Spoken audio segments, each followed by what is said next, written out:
ನಮ್ಮ ಮೇಲೆ ಮಾಡ್ತಾರೆ. ಗ್ಯಾರಂಟಿ ಯೋಜನೆಗಳನ್ನ ಸಿದ್ದರಾಮಯ್ಯನವರ ಸರ್ಕಾರ ಅವನ್ನ ಘೋಷಣೆ ಸರ್ಕಾರದಲ್ಲಿ ಅಭಿವೃದ್ಧಿ ಕಾರ್ಯಕ್ರಮಗಳಿಗೆ ದುಡ್ಡಿಲ್ಲ ಅಂತಕ್ಕಂಥ ಸುಳ್ಳನ್ನ ಅಪಪ್ರಚಾರ ಕೆಲಸವನ್ನು ಮಾಡ್ತಾ ಇದ್ದಾರೆ.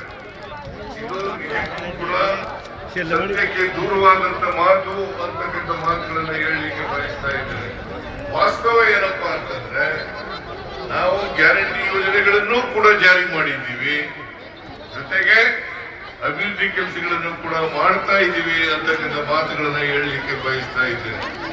ನಾವು 5 ಗ್ಯಾರಂಟಿ ಯೋಜನೆಗಳನ್ನ ಘೋಷಣೆ ಮಾಡಿದ್ದೆವು. ಈ 5 ಗ್ಯಾರಂಟಿ ಯೋಜನೆಗಳನ್ನ ನಾವು ಅಧಿಕಾರಕ್ಕೆ ಬಂದಂತ 1,22,000 ಗ್ಯಾರಂಟಿ ಯೋಜನೆಗಳಿಗೆ ಖರ್ಚು ಮಾಡಿದ್ದೇವೆ. ಜೊತೆಗೆ ಅಭಿವೃದ್ಧಿ ಕೆಲಸಗಳನ್ನು ಕೂಡ ಮಾಡೋದನ್ನ ಹೇಳಲಿಕ್ಕೆ ಅಂತಕ್ಕಂಥ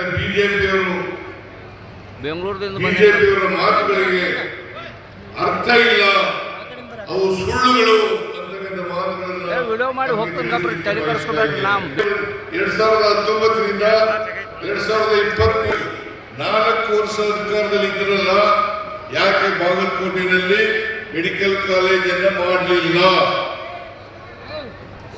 ಅವರು 4 ಕೆಲಸವನ್ನ ಮಾಡಿದರ ಹೊರತು ಅಭಿವೃದ್ಧಿ ಕೆಲಸಗಳನ್ನ ಅಂತಕ್ಕಂಥ ಮಾತುಗಳನ್ನ ಈ ಸಂದರ್ಭದಲ್ಲಿ ನಾನು ಹೇಳಲಿಕ್ಕೆ ಬಯಸ್ತಾ ಇದ್ದೇನೆ.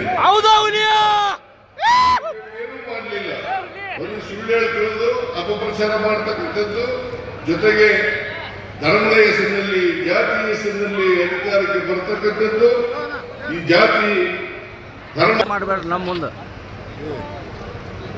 ಆಮೇಲೆ ಪರಿಹಾರವನ್ನು, ಕಡಿಮೆ ಹಣವನ್ನು ಕೃಷ್ಣ 3ನೇ ಹಂತ ನಮ್ಮ ಸರ್ಕಾರ ತೀರ್ಮಾನ ಮಾಡಿದೆ. ಒಂದೇ ಹಂತ ಅಂತಕ್ಕಂಥ ಮಾತುಗಳನ್ನು ಹೇಳಲಿಕ್ಕೆ ಬಯಸ್ತಾ ಇದ್ದೇನೆ.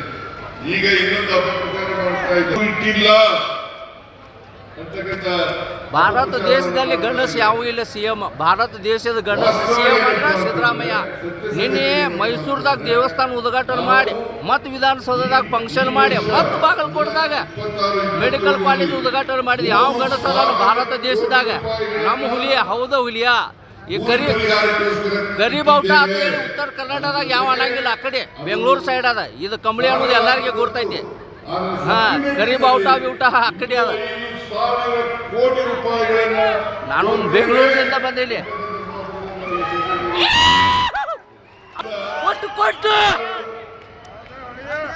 ಮುಂದೆ ಬರ್ತಾರೆ ಅವ್ರು ಎಲ್ಲರಿಗೂ ಕೂಡ. ಆಮೇಲೆ ಜನಪ್ರತಿನಿಧಿಗಳಿಗೆ, ಮಂತ್ರಿಗಳಿಗೆ ಹೇಳಿದ್ದೀವಿ, ನಾವು ಒಂದು ನೀರಾವರಿ 1 ಎಕರೆಗೆ 40 ಗ್ರಾಮಗಳು ಸುಮಾರು 951 ಎಕರೆ ಯಾವತ್ತೂ ಕೂಡ